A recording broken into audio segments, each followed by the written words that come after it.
দেশের সমসাময়িক ইস্যুতে কঠোর সতর্কবার্তা দিলেন সেনাবাহিনী প্রধান জেনারেল ওয়াকারুজ্জামান। তিনি বলেছেন, বিডিআর হত্যাকাণ্ড কোনো সেনা সদস্য করেনি, তৎকালীন বিডিআর সদস্যরাই করেছে। যারা শাস্তি পেয়েছে তারা শাস্তি পাওয়ার যোগ্য। শহীদ সেনা সদস্যদের স্মরণে রাজধানীতে এক অনুষ্ঠানে তিনি বলেন, দেশ ও জাতিকে একটা সুন্দর জায়গায় রেখে সেনাবাহিনী সেনানিবাসে ফেরত যাবে। দেশের শান্তি শৃঙ্খলা রক্ষার দায়িত্ব সেনাবাহিনীর নয়, এজন্য র্যাব, পুলিশ সহ বিভিন্ন আইন শৃঙ্খলা বাহিনী আছে। বিস্তারিত শিউলি শবনমের রিপোর্টে।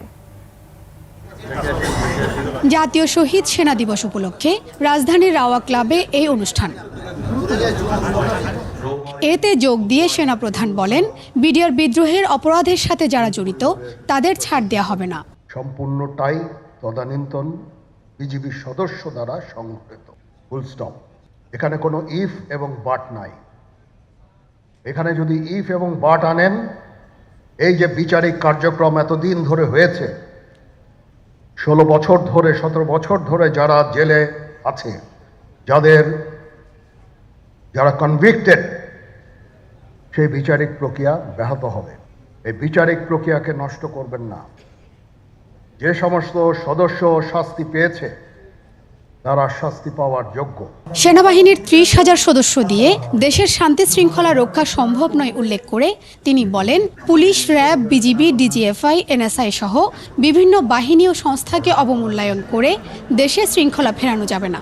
আজকে পুলিশ সদস্য কাজ করছে না, এটা বিশাল বড় কারণ হচ্ছে অনেকের বিরুদ্ধে মামলা, অনেকে জেলে। RAB, BGB, DGFI, NSI panicked. বিভিন্ন দোষারোপ, খুন ইত্যাদি তদন্ত চলছে।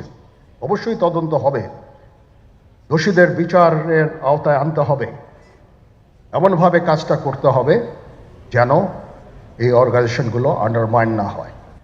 এই অর্গানাইজেশনগুলোকে যদি আন্ডারমাইন করে আপনারা মনে করেন যে দেশের শান্তি শৃঙ্খলা বিরাজ করবে, সবাই শান্তিতে থাকবেন, এটা হবে না, সেটা সম্ভব না। আমি আপনাদের পরিষ্কার করে বলে দিচ্ছি। কথা বলেন আইন শৃঙ্খলা পরিস্থিতি নিয়ে। দেশের এই আইন শৃঙ্খলা পরিস্থিতি খারাপের পেছনে কিছু কারণ আছে।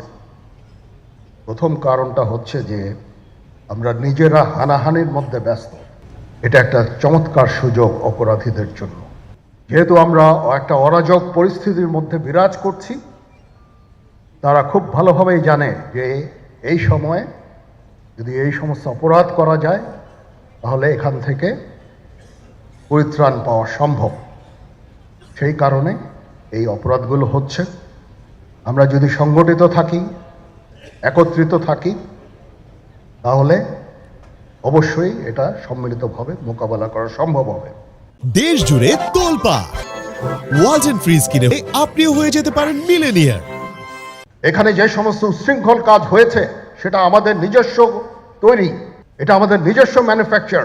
আমরা নিজস্ব এইগুলো তৈরি করেছি। এই বিপরীতমুখী কাজ করলে এসে কখনো শান্তি শৃঙ্খলা আসবে না। এই জিনিসটা আপনাদের মনে রাখতে হবে। আপনাদের সতর্ক করে দিচ্ছি, আপনারা যদি নিজেদের মধ্যে ভেদাভেদ ভুলে একসাথে কাজ না করতে পারেন, নিজেরা যদি কাদা ছোড়াছুড়ি করেন, মারামারি কাটাকাটি করেন, এই দেশ এবং জাতির স্বাধীনতা, সার্বভৌমত্ব বিপন্ন হবে। দেশকে স্থিতিশীল অবস্থায় রেখে ব্যারাকে ফিরে যাওয়ার আশা প্রকাশ করেন সেনাপ্রধান। আমার অন্য কোনো আকাঙ্ক্ষা নাই। আমার একটাই আকাঙ্ক্ষা, দেশ এবং জাতিটাকে একটা সুন্দর জায়গায় রেখে ছুটি করা। I had enough. Was last 7-8 months I had enough. আমি চাই দেশ এবং জাতিকে একটা সুন্দর জায়গায় রেখে আমরা সেনানিবাসে ফেরত আসব।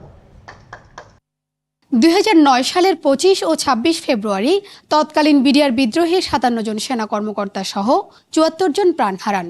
প্রথমবারের মতো দিনটিকে জাতীয় শহীদ সেনা দিবস হিসেবে পালন করা হয়। শিউলি শবনম, 21 টেলিভিশন, ঢাকা।